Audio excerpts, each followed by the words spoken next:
Hey guys, welcome to Sahil Sharma jobs notifications. और आज हम बात करेंगे, आप सभी को पता होगा मैंने प्रीवियस वीडियो जो चली हुई है वो कश्मीर यूनिवर्सिटी की चली हुई है। तो जो भी बच्चा हिमाचल प्रदेश यूनिवर्सिटी शिमला या एसपी मंडी की एमएससी जूलॉजी के लिए तैयारी कर रहा है तो उनके लिए स्पेशली वीडियो बन रही है। तो हमारा जो प्रीवियस टारगेट था तो ये था कि आपके जितने भी टॉपिक हैं कश्मीर यूनिवर्सिटी के, यानी जितने भी एग्ज़ाम अभी तक हुए हैं कश्मीर यूनिवर्सिटी के, वो सारे हम अटैम्प्ट करेंगे 2017 से लेकर 2023 तक। तो आपने प्रीवियस वीडियो मेरी बात कर ली होगी, नहीं की है तो वीडियो में जाइए या प्लेलिस्ट का लिंक मैंने वीडियो के डिस्क्रिप्शन दी उसको बात कर लेना, जिसमें आपको मॉक टेस्ट दिए गए हैं। देखो, किसी भी आप एग्जाम की तैयारी करोगे तो आपके लिए मॉक टेस्ट बहुत जरूरी है, क्योंकि प्रीवियस ईयर क्वेश्चन ही आपके इस बार आएंगे। ऐसा नहीं होता कि एचपी का पेपर की खुद क्वेश्चन बनाएंगे वो, या म्यूटेशन केसेस देंगे, तो ऐसा नहीं होता है। वहाँ पर डायरेक्ट क्वेश्चन जो प्रीवियस ईयर में किसी भी यूनिवर्सिटी के द्वारा आए हों, चाहे वो आपका पंजाब यूनिवर्सिटी हो, चाहे जेएनडीयू हो, चाहे कश्मीर यूनिवर्सिटी हो, चाहे आपका बीएमयू हो, चाहे आपका केरला यूनिवर्सिटी हो, जिन भी यूनिवर्सिटी के एग्जाम पहले हुए हैं एमएससी जूलॉजी के, उनसे क्वेश्चन डायरेक्ट क्वेश्चन आते हैं। ठीक है, तो आपको प्रैक्टिस सेट लगाने हैं जो मैं आपका लगातार करवा रहा हूँ। आपको बने रहना चैनल के साथ, चैनल को कर लेना सब्सक्राइब। ठीक है, तो 2020 का ये तो पहला क्वेश्चन है, trypsinogen is converted into the active trypsin by the action of. आप सभी को बताओ, ट्रिप्सोनोजन हमारे इंटेस्टाइन में प्रेजेंट होता है, तो ये एक्टिव ट्रिप्सिन में कन्वर्ट होता है with the help of enzyme enterokinase, active trypsin, both A and B, none of the above.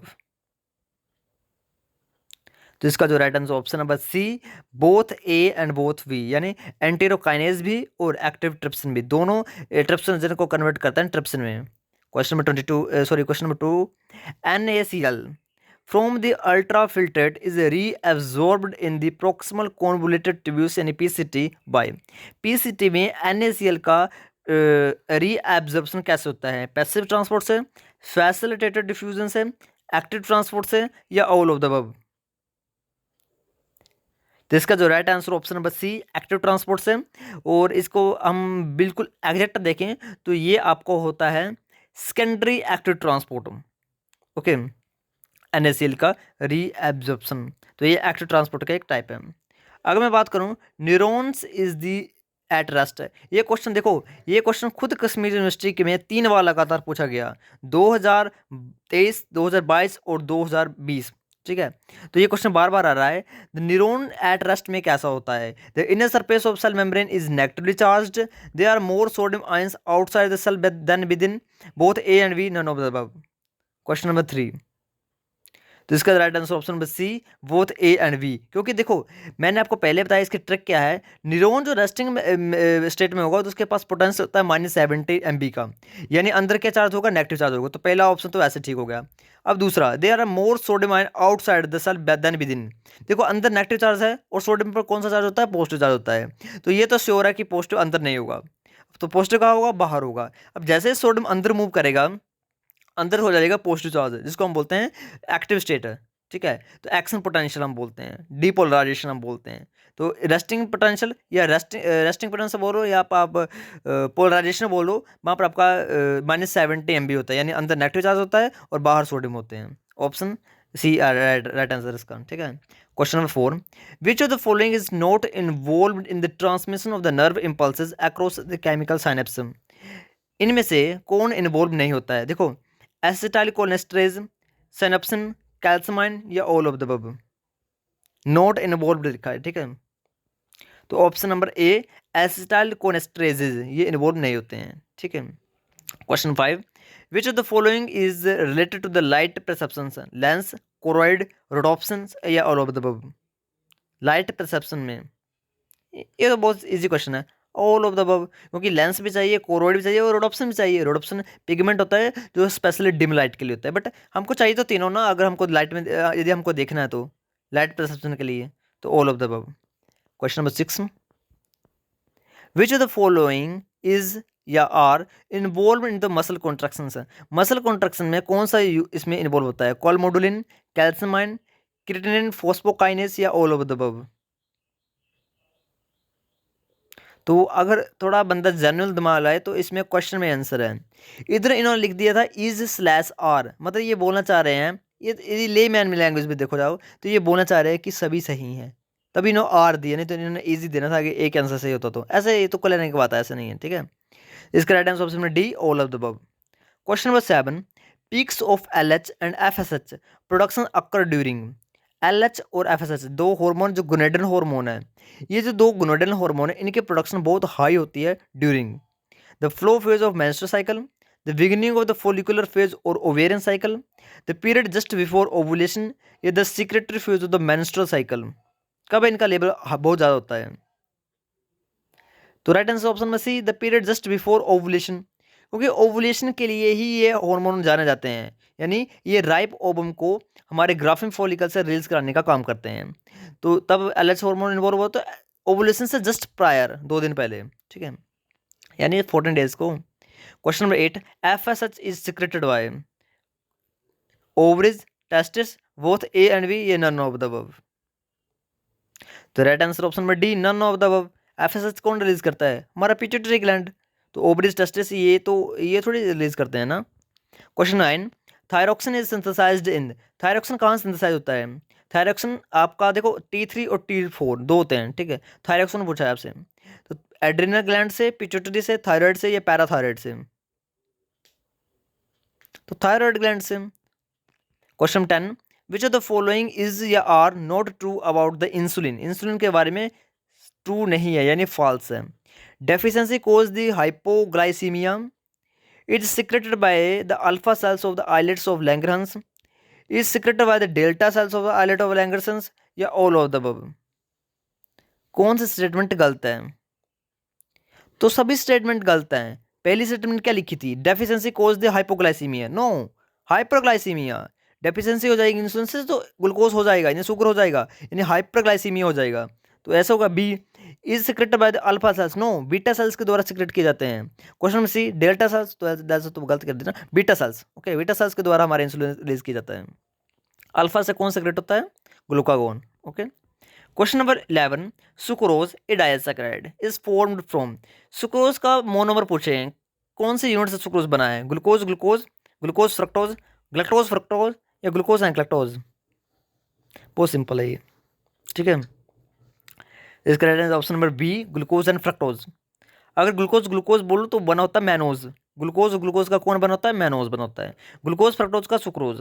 Galactose and fructose का नहीं, ग्लैक्टोज से कोई कॉम्बिनेशन नहीं है।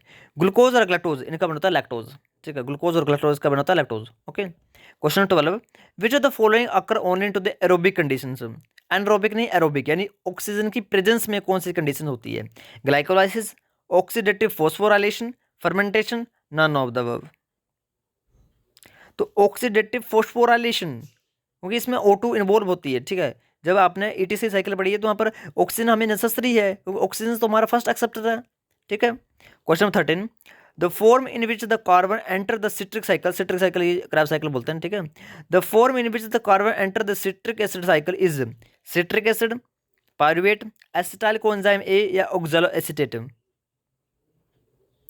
तो right answer option number acetyl coenzyme A। देखो ग्लाइकोलाइसिस कंप्लीट हुई, हमारे पास बना 2 पायरुवेट, पायरुवेट कन्वर्ट हो जाते हैं हमारे किस में? एसिटाइल कोएंजाइम A में। तब एसिटाइल कोएंजाइम A अब एंटर कर जाएंगे हमारी क्रैब साइकिल में। तो फर्स्ट कौन सा एंटर हुआ? Acetyl coenzyme A। Question 14, induced fit hypothesis of enzyme catalysis was first proposed by Emil Fischer, Paul Ehrlich, Daniel के कोसलैंड या पॉल वेट्स? तो डेनल E कोसलैंड या कोसलैंड, देख लेना जो भी ये प्रोनाउंसिएशन, ठीक है। Question 15, genotypic ratio of mono hybrid cross is 1:1, 1:3:1, 1:1 या 1:2:3:1?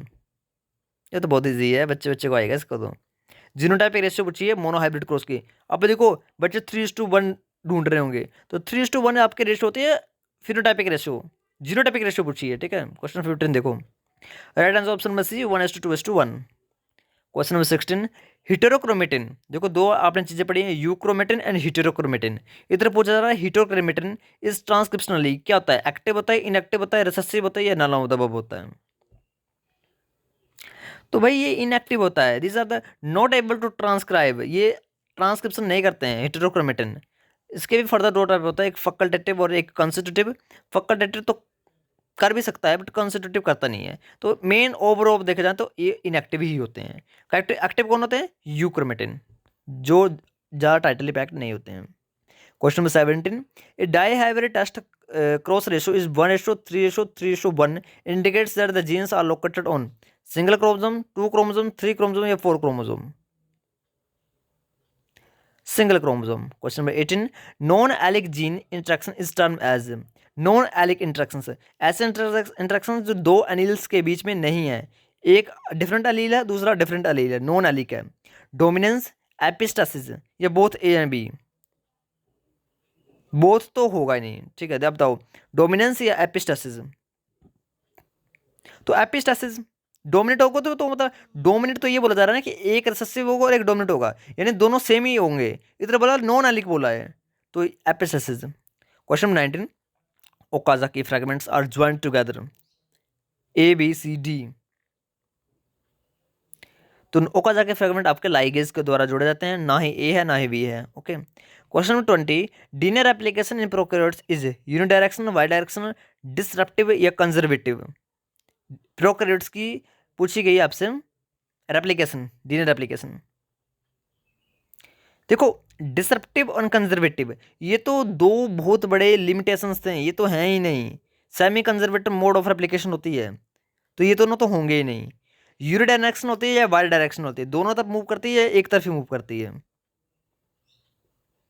तो बाई डायरेक्शनल ही होती है, दोनों तरफ मूव करती है. बट यूकैरियोट्स की होती है यूनिडायरेक्शनल, ये बाई डायरेक्शनल होती है प्रोकैरियोट्स की. Question number 21, dosage compensation of the gene is achieved by. Dosage compensation होता है कि क्रोमोसोम के अमाउंट को इक्वल करना, यानी in case of human beings में बात करूं तो एक्स फीमेल में होते हैं और एक्स बाय मेल में होते हैं.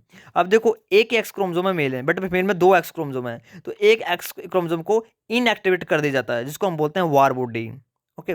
अब इधर बोला dosage compensation of the gene is achieved by inactivation of the 1 X chromosome in the homogametic section, hyper activity of the X chromosome, ये दो बोथ. तो इसका right answer option number C, both.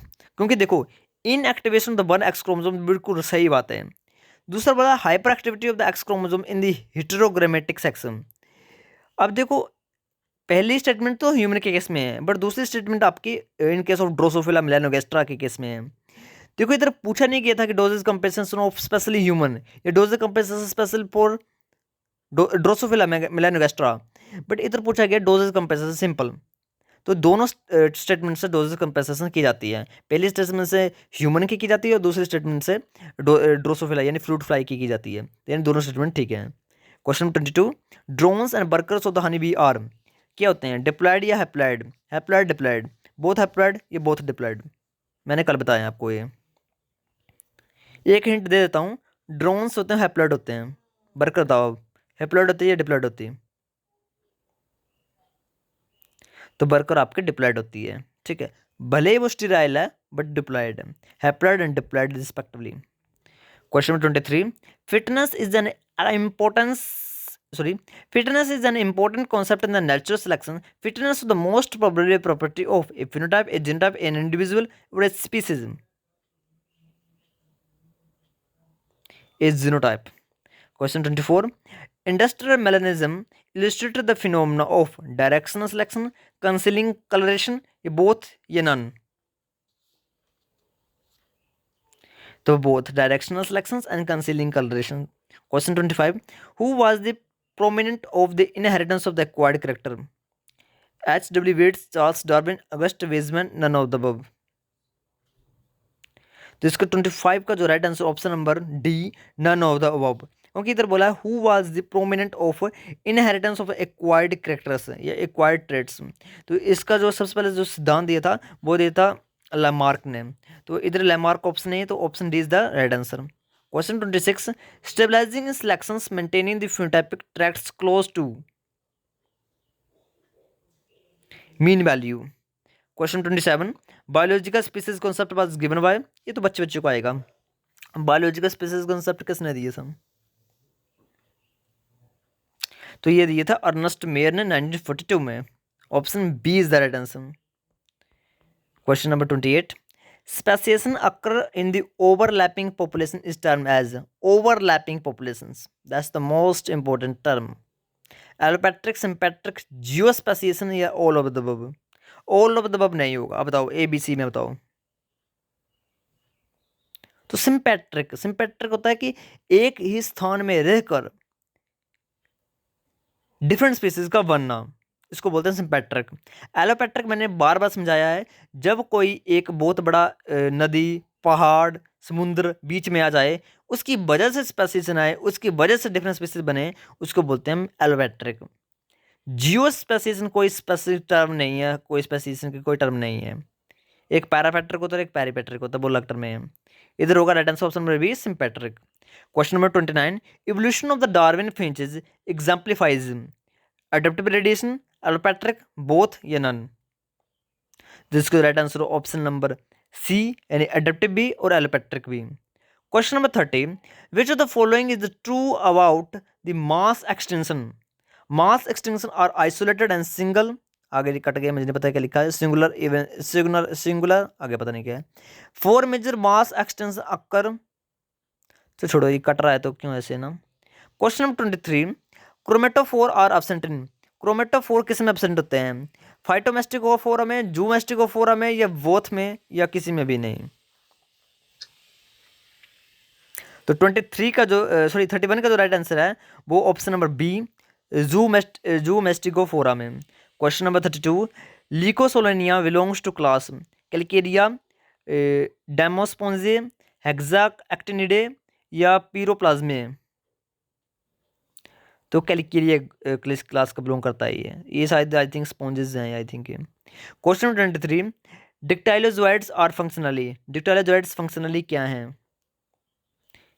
डिक्टाइलोजोइड्स functionally हमारे होते हैं non feeding and defensive polyps होते हैं। Question number 34, which of the following protozoans belong to the class Zooflagellata. Giardia, Trichomonas and Trichonympha. Question 35, which of the following is true about annelids. Coelom is schizocoelom, excretion by nephridia, locomotion by setae, या all of the above. ये मैंने बार बार करवाया आपको, बहुत easy था, बहुत easy question है ये। ऑल ऑफ द अबव, क्योंकि स्लोम जो होती है वो साइजोस्लोमस होती है, आई थिंक बिल्कुल बिल्कुल राइट ऑप्शन है। एक्सक्रेशन नेफ्रिडिया के थ्रू होता है और लोकोमोशन बाय सिट्टे होता है, तो बिल्कुल राइट आंसर है तीनों के तीनों, all of the above. Question 36, होलो मेटाबोलस। होलो मेटाबोलस होता है complete metamorphosis, is present in Bombyx mori यानी सिल्क बॉर्म, मस्का डोमेस्टिका, या दोनों में। देखो अभी आप बोलोगे कि हाँ बोम्बैक्स मोरी में तो होती है कंप्लीट मेटामॉर्फोसिस। कंप्लीट मेटामॉर्फोसिस होती है कि हर एक जो स्टेज आ रही है वो डिफरेंट है देखने में, यानी लार्वा अलग दिख रहा है, पिप्पा अलग दिख रहा है, अडल्ट अलग दिख रहा है, एग अलग दिख रहा है, सभी देखने में अलग है ना, तो इसको बोलते हैं होलो मेटाबोलस। बुम्बेक्स मोरी तो ठीक है। अब मस्का डोमेस्टिका होगा, मस्का डोमेस्टिका होती है अपनी घरेलू मक्खी, ठीक है, हाउस फ्लाई। तो बताओ अब होगा भी या नहीं होगा भी। तो 36 का right answer option number C, both. House fly भी वही है, ठीक है, यानी होलो मेटाबोलस ही है। During torsion visceral mass of the larvae gastropod rotate through. 37 के ऑप्शन पढ़ लीजिए आप।